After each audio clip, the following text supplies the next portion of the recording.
Parce que toi, tu fais pas semblant. Toi, tu travailles le métal. Il y a combien de temps que tu t'es lancée dans l'aventure, Lucie ? Ça fait maintenant... En février, ça fera 4 ans. En février, ça fera 4 ans. Ce que vous voyez sur la photo, c'est un masque pour la soudure, et c'est pas un décor. Tu le portes tous les jours, pratiquement. Tous les jours, ouais. C'est ma cagoule de soudure. Le métal, t'y es venu comment ? Mon amoureux. C'est ton amoureux qui t'y a amené ? Il est tuyauteur soudeur. Du coup, il m'a mis la pâte au poste à souder, et ça fait des étincelles. Tu faisais quoi avant ? Alors, j'ai fait de l'immobilier et de l'assurance. D'accord. Sans trop d'assurance. Du coup, j'ai changé. T'étais pas totalement épanoui dans ce secteur ? J'étais pas vraiment moi. J'ai toujours été moi quand même. Parce que voilà, j'aime les gens, j'aime les moments, j'aime ce qui se passe dans la vie, les étapes de la vie. Donc elles sont là et bien là, elles ont été là, et puis maintenant, je soude. Ah oui, mais attends, il t'a appris à souder, mais il y avait la fibre artistique, parce que pouvoir créer du mobilier comme tu le fais, le métal, c'est la base, hein. Maintenant, il y a le bois qui s'invite un petit peu de temps en temps dans tes créations ? Oui, oui. Le tout, c'est d'explorer, en fait, et d'explorer ce qu'on a en soi, et de croire en notre sensibilité, et de ne pas avoir peur, quoi, de se faire confiance. Au début, je me rappelle, je ne savais pas changer un disque sur une disqueuse. Je me suis dit, mince, ça va être long pour être poli.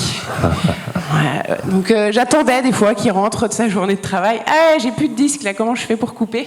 Parce qu'au début, j'ai commencé vraiment avec du très petit outillage. Et petit à petit, on essaye de s'équiper, mais c'est pas vraiment évident. Je suis en micro-entreprise, donc du coup, c'est de l'autofinancement, là. Donc voilà. C'est long, mais il faut de la patience. De la passion, ça, il y en aura toujours. Et de l'inspiration, il y en aura toujours aussi. On peut se sentir un peu isolé dans son atelier avec son masque. Comment tu ouvres, comment tu te fais connaître, comment tu gagnes en visibilité ? Eh bien là, avec mon Wonder amoureux, du coup on a fait un petit nid douillet. Donc j'ai l'atelier communicant en fait avec un showroom. Donc c'est un atelier boutique et on a tout construit avec nos petites mains et nos cœurs. À Métais, Séno ? À Séno. Ouais. Donc voilà, le but étant de me voir en ramoneuse. Donc, quand vous venez, voilà, j'ai la cagoule, mais pas le rouge à lèvres. et de pouvoir accueillir les gens, de faire connaître mon savoir-faire, faire découvrir mes outils, et puis passer de l'autre côté de la verrière, et puis être un peu plus au propre, et voir des objets en situation. J'ai eu l'occasion de rencontrer dans les ateliers comme ça des femmes qui s'étaient lancées dans la ferronnerie. Et je vais te poser la question que je leur avais posée. Finalement, le regard de celles et ceux qui découvraient ton travail et qui te voyaient en activité, qui sont les plus surpris la plupart du temps, les hommes ou les femmes ? Un peu tous, en fait. Un peu tous ? Ouais. C'est assez étonnant, la réaction des hommes, en fait. Mais les hommes qui sont même très proches de moi, hein, de ma famille, parfois on ne me pose pas les questions à moi, on les pose à Mathieu, alors qu'il n'est pas là quand je travaillais. Mais j'en veux pas, je me dis que voilà, ça doit aussi faire son chemin. Et c'est pas une question d'être une femme, en fait, c'est une question d'être une personne, d'avoir des envies et puis une inspiration qui arrive et paf, ça fait des chocs à pic.